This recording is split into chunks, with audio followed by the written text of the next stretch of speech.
Oke teman-teman, Assalamualaikum warahmatullahi wabarakatuh dan Shalom.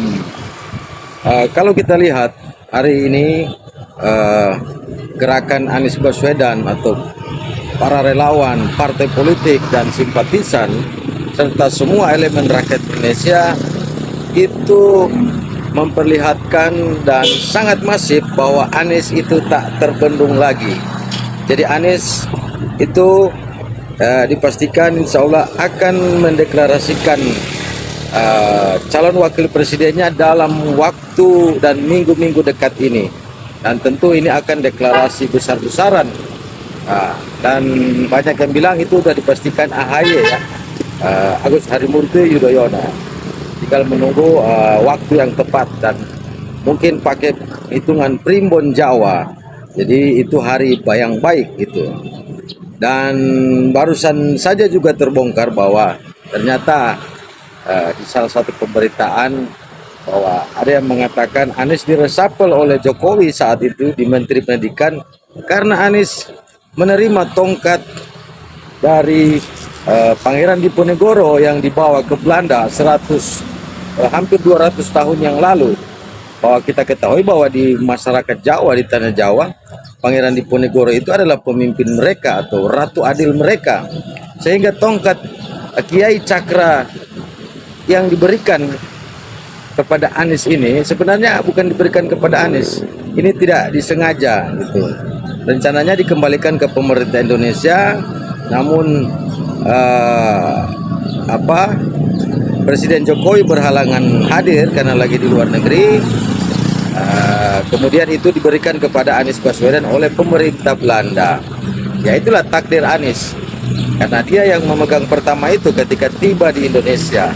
Ini adalah simbol Indonesia, tongkat simbol perjuangan ya, simbol perlawanan, perjuangan, dan simbol kepemimpinan dari kerajaan di tanah Jawa saat itu, atau Keraton Mataram itu.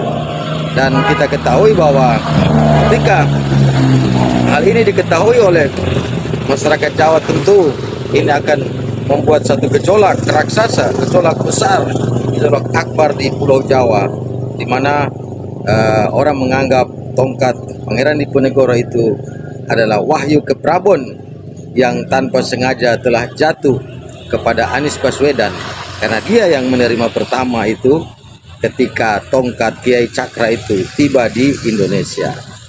Gerakan Anies sangat masif hari ini di desa-desa di Pulau Jawa, bahkan di luar Jawa, dan Anies tak akan terbendung lagi. Dan bagi orang-orang yang ingin menjegalnya, tentu ini adalah satu tindakan konyol dan tindakan yang bisa bunuh diri ketika ada orang-orang yang ingin menjegal Anies. Dan kita lihat bahwa gerakan penjegalan itu perlahan-lahan ciut, perlahan-lahan punah dan lari terbirit-birit. Kita tunggu. Anies adalah anak bangsa Indonesia, dia adalah cucu pahlawan nasional, cucu pejuang. Hanya dia kontestan calon presiden Indonesia 2024 yang merupakan cucu dari pahlawan nasional, cucu dari pejuang Republik Indonesia. Kita lihat nanti waktu kapan dia akan dideklarasikan bersama AHY. Tentu ini adalah satu gerakan gelombang rakyat, gelombang demokrasi yang tidak bisa dilawan. Ini tentu adalah berita gembira bagi kondisi demokrasi Indonesia, di mana semua anak bangsa itu berhak dicalonkan dan mencalonkan, dan tidak boleh ada penjegalan, karena penjegalan itu tentu adalah pembunuhan terhadap demokrasi dan masa depan bangsa Indonesia, masa depan anak-anak generasi bangsa Indonesia. Oke teman-teman, sekian dulu pembahasan saya, nanti kita sambung lagi. Saya membahasnya, Anda menafsirkannya. Assalamualaikum warahmatullahi wabarakatuh dan salam Indonesia. Calon Presiden Anies Baswedan ternyata telah menerima pusaka tongkat cakra milik Pangeran Diponegoro dari pemerintah Belanda. Penyerahan tongkat Komando Perang Pangeran Diponegoro ini terjadi ketika Anies menjadi Menteri Pendidikan dan Kebudayaan, Mendikbud. Suatu hari, pemerintah Belanda menghubungi Indonesia berniat mengembalikan tongkat Pangeran Diponegoro. Pusaka ini ibaratnya tongkat komando perang milik Pangeran Diponegoro saat Perang Diponegoro, tahun 1825 sampai tahun 1830, yang dirampas oleh pemerintah Belanda saat menangkap Pangeran Diponegoro.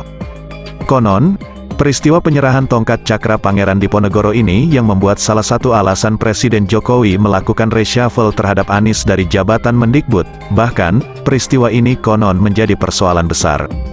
Ada kepercayaan, khususnya masyarakat Jawa, bahwa siapapun yang menerima pertama kali dan memegang pusaka tongkat cakra Pangeran Diponegoro, maka orang tersebut punya peluang menjadi pemimpin.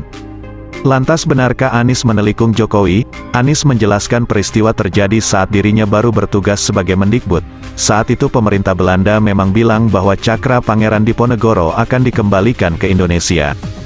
Ini sangat top secret, tidak bisa diketahui siapapun, kapan waktunya, dan lain-lain, semuanya dijaga. Karena nilai dari barang ini priceless, tidak ternilai harganya. Banyak orang yang mencoba untuk memburu barang ini. Jadi mereka menempatkan ini sebagai operasi khusus, kata Anies dikutip dari channel YouTube TV Nasional, Rabu, tanggal 21 Juni tahun 2023. Kemudian ini saya laporkan ke Presiden Jokowi bahwa akan ada pengembalian tongkat komando Pangeran Diponegoro ke Indonesia, sambungnya.